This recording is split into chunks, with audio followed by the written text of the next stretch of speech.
Good afternoon everyone, welcome in the class of science. स्वागत है आपका। पिछले वीडियो में हमने चैप्टर नंबर 5 का टॉपिक जो डिस्कस किया था, मैं एक बार उसको रिकॉल आपको करवाना चाहूँगा।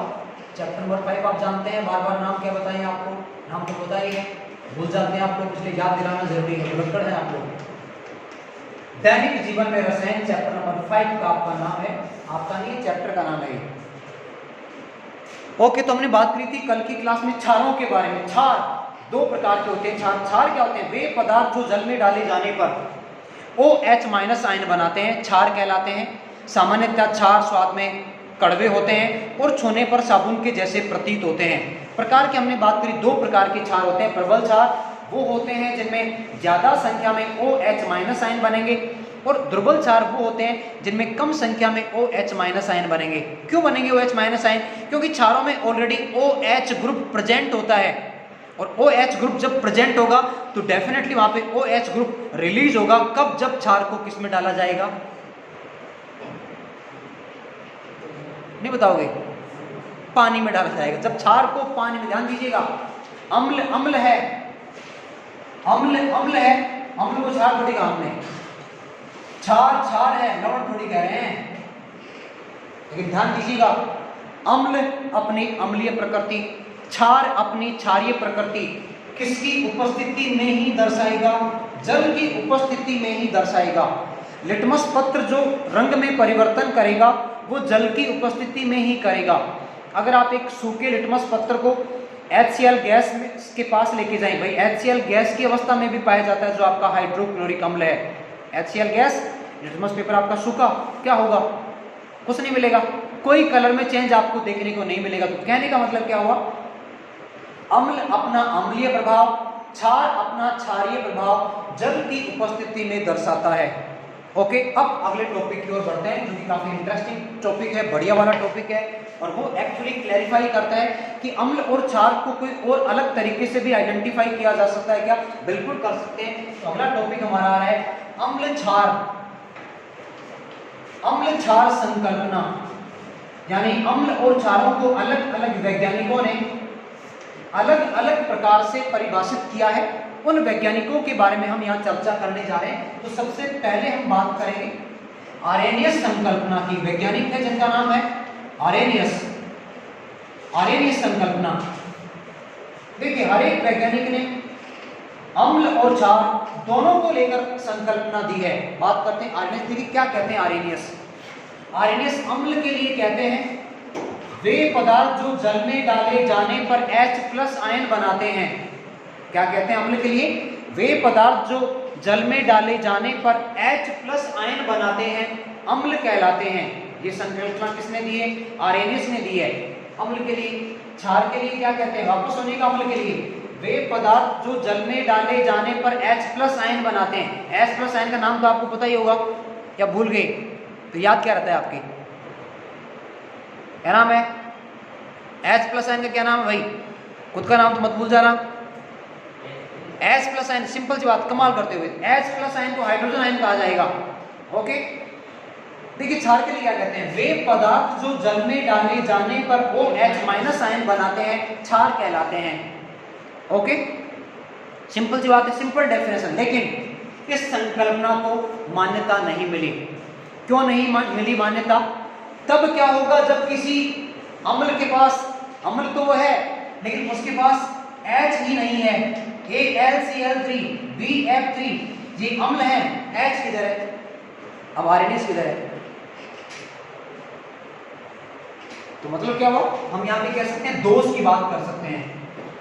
दोष क्या है? इस संकल्पना के दोष क्या है? तो हम कह सकते हैं या हम ये कह सकते हैं आरेनियस की संकल्पना उन अम्लों के अम्लीय गुण को नहीं दर्शाती है जिनमें H+ का निर्माण नहीं होता है। या सिंपल सी बात हम ऐसे कह सकते हैं, आरेनियस संकल्पना एप्रोटिक वो है जिनमें H नहीं है, एप्रोटिक अम्लों को स्पष्ट नहीं कर पाती है। वापस सुनेगा, आरेनियस संकल्पना एप्रोटिक कौन? जिनमें H नहीं है। एग्जांपल देखिए आप, ये आपके सामने H है क्या भाई? कहां पे H? किधर है? नहीं है।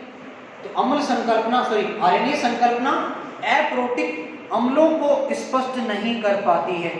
ओके, इसी तरह उन क्षारों को भी नहीं बता पाती जिनमें OH माइनस नहीं है। दूसरा क्या लिखेंगे, आर्यनीय संकल्पना उन क्षारों की भी व्याख्या नहीं कर पाती है जो OH माइनस आयन नहीं बना पाते हैं, और वो क्षार हैं OH माइनस आयन नहीं बना रहे हैं, इसका मतलब क्षार नहीं है, ये नहीं कह सकते हैं। आर्यनीय किधर है, चलेगी क्या कि इसका मतलब इस संकल्पना को मान्यता नहीं मिली। कहने का मतलब क्या हुआ, ये संकल्पना तभी सही प्रतीत होती है जब अम्ल में क्या है H+ बनाने की प्रवृत्ति, और क्षार में OH माइनस आयन की बनाने की जब प्रवृत्ति होगी तो अम्ल क्षार की परिभाषा सही प्रतीत होती है। H नहीं है तो अम्ल नहीं है, आर्यनीय किधर है, OH नहीं है तो क्षार नहीं है, आर्यनीय किधर है, मतलब H नहीं है तो भी अम्ल हो सकता है। कहने का मतलब ये है भाई, H नहीं है तो अम्ल हो सकता है और OH नहीं है तो भी क्षार हो सकता है। ये रहा, हम बात करेंगे आगे कि कैसे ये अम्ल हैं, ये क्षार हैं।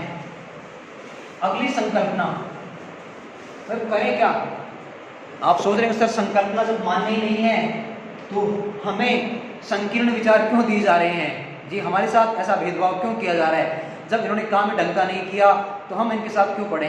देखिए वजह है उसकी, एग्जाम में आपको क्वेश्चन मिलेगा, उसका आंसर कौन देगा, आर्यनीय थोड़ी देगा, आप देंगे क्वेश्चन तो का आंसर तो, इसलिए आपको आर्यनीय को पढ़ना ही पड़ेगा ताकि आर्यनीय से संबंधित जो भी क्वेश्चन आए उसका आंसर आप दे सकें।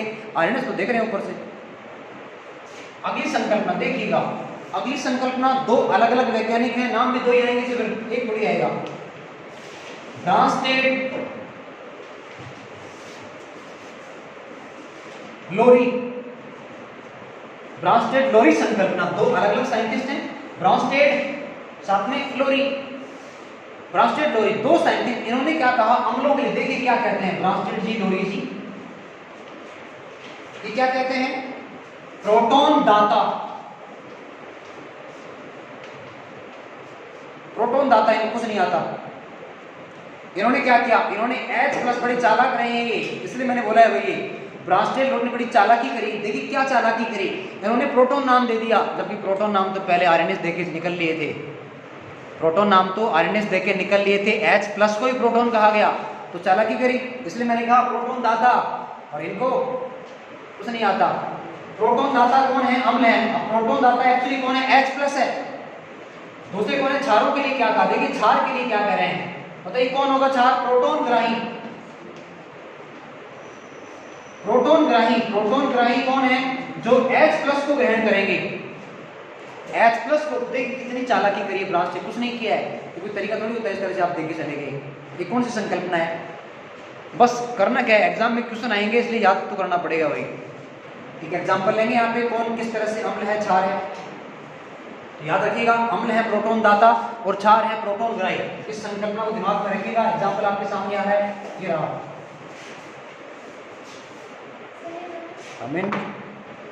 देखिएगा एग्जाम्पल हमने लिया NH3 + H2O।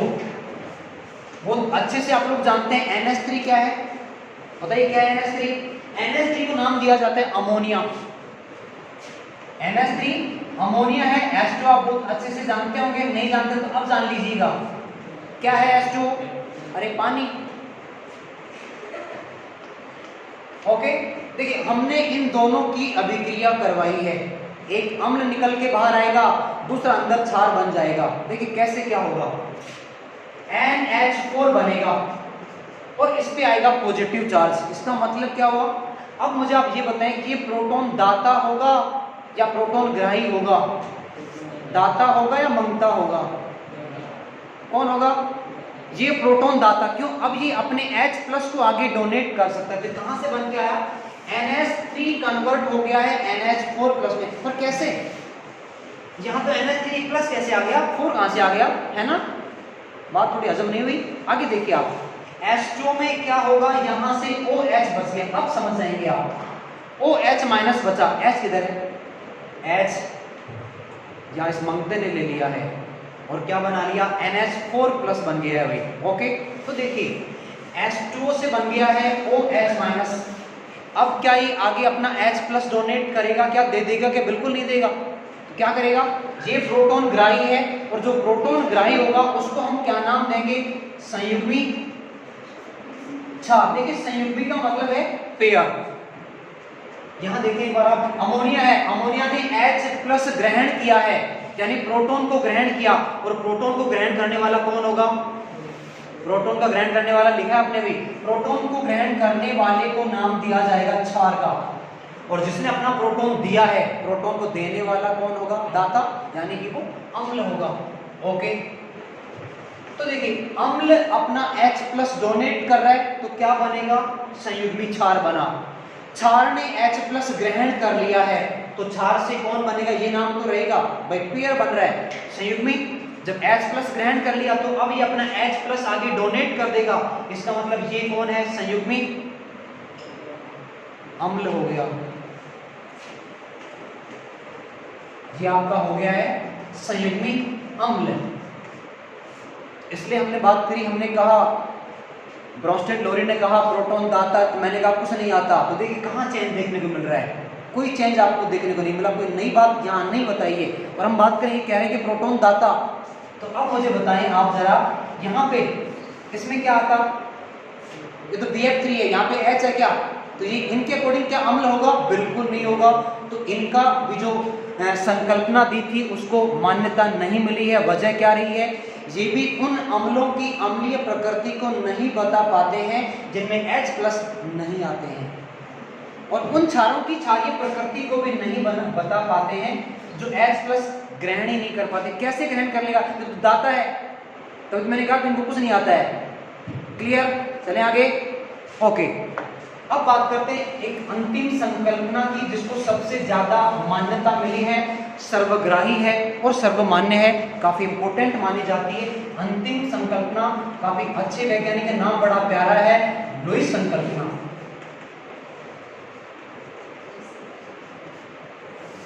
आप जो देखते हैं जींस पे भी नाम आता है, वो नाम इनका नहीं। आप इस तरह से किसी साइंटिस्ट को जो है बेकदर नहीं कर सकते हैं, वो नाम इनका नहीं है ना।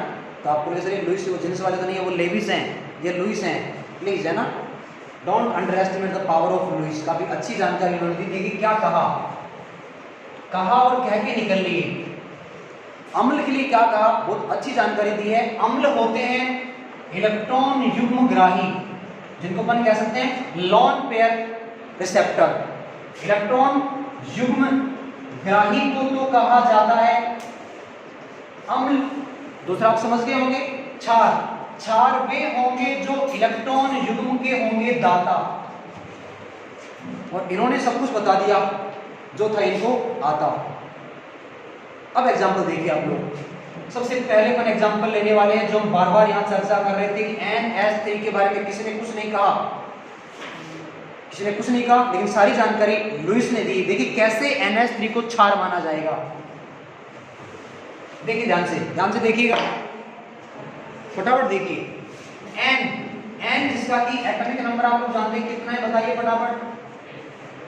और कितना है परमाणु क्रमांक, कितना है नाइट्रोजन का, कितने नंबर पे आता है ना? 7 पे आता है। और 7 को आप कैसे लिखेंगे? 2,5। आप कैसे लिखेंगे 7 को? 2,5, यानी कि आउटर मोस्ट सेल, इसका जो सबसे बाहर वाला कोष है, वहां पे 5 इलेक्ट्रॉन है। और आपने देखा हम NH3 की संरचना यहाँ बनाने जा रहे हैं, तो N के साथ कितने H आ रहे हैं? 3H आ रहे हैं। तो पहले आप 3H को अरेंज कर लीजिएगा। ये आपने 3H को अरेंज कर लिया। अब जितने H हैं उतने H के सामने आप सिंगल इलेक्ट्रॉन रख दें N के। हमने 5 इलेक्ट्रॉन रखने हैं N के पास। H के पास तो केवल 1 इलेक्ट्रॉन है। क्यों है? क्योंकि H का तो एटॉमिक नंबर ही बना है भाई, एक से ज्यादा कहां से आएगा? तो हर एक H के पास क्रॉस से हमने H के इलेक्ट्रॉन को बना दिया है। एक और हमने कर दिया, N के 3 कर दिए, 5 टोटल हमें करने हैं। 2 इलेक्ट्रॉन यहाँ पे आएंगे। चेक कीजिए एक बार, N के 5 हो गए, हर एक H के पास 1 1 है। अब हम H का पहले इलेक्ट्रॉनिक विन्यास कंप्लीट करेंगे। H के पास 2 करने हैं। क्यों करने हैं 2? 3 क्यों नहीं कर सकते? 5 क्यों नहीं कर सकते? 2 ही क्यों कर रहे हैं? बिकॉज सुनिएगा ध्यान से, हाइड्रोजन के पास वाला जो एलिमेंट है वो कौन है? नंबर 2 पे कौन आता है? नंबर 1 पे हाइड्रोजन है। 2 पे कौन है बताइए मुझे आप? पता लग गया आपको? हीलियम है। तो हीलियम का जो विन्यास है स्थायी होता है, इसलिए हाइड्रोजन अपनी संरचना हीलियम की जैसे करेगा, ये भी 2 इलेक्ट्रॉन कर लेगा। देखिए एक बार आप, S कंप्लीट है। अब बात करते हैं N के साथ क्या होगा? H के पास 2 इलेक्ट्रॉन है, N के पास क्या है? N के पास मां है, पूरे 8 इलेक्ट्रॉन है। देखिएगा पूरे 8 इलेक्ट्रॉन्स आपको नजर आने वाले हैं। चेक कीजिएगा 2 3 4 5 6 7 8 इलेक्ट्रॉन यहाँ पे हो चुके हैं। लेकिन खास बात क्या है, यहाँ भी बॉन्डिंग हो रही है, यहाँ पर भी बॉन्डिंग हो रही है, यहाँ पर भी बॉन्डिंग हो रही है, यानी ये है BP बॉन्ड पेयर। यहाँ भी बॉन्ड पेयर है, यहाँ भी बॉन्ड पेयर है। कोशिश कीजिएगा समझने की। बॉन्ड पेयर वो है जहां बॉन्ड बनेगा, यानी जहां इलेक्ट्रॉन्स साझा करेंगे, पार्टनरशिप करेंगे, वहां पे तो बॉन्ड बनेगा। इसको अपन कुछ इस तरह से भी बना सकते हैं। बॉन्डिंग हो रही है दोनों के बीच, इलेक्ट्रॉन्स के बीच, दोनों क्या बॉन्डिंग हो रही है, बॉन्डिंग। ये दोनों इलेक्ट्रॉन कैसे हैं, जहां पेयरिंग नहीं हो रही है, बॉन्ड नहीं बन रहा है, यानी दो जो इलेक्ट्रॉन हैं वो नॉन पेयर हैं। इलेक्ट्रॉन पेयर है, जैसा कि हमने कहा जो इलेक्ट्रॉन पेयर, इलेक्ट्रॉन युग्म दाता होंगे उनको क्या कहा लुईस ने, क्षार कहा। तो ये इस वजह से क्षार है, क्योंकि ये अब अपने इस इलेक्ट्रॉन पेयर को क्या कर देगा, डोनेट कर देगा, इसलिए NH3 को क्षार माना गया है। तो सबसे बेटर जो संकल्पना मानी जाती है, सबसे सही जो संकल्पना मानी जाती है वो लुईस की है। Now that's all for today. इसके बाद हम कल डिस्कस करेंगे। Thank you so much.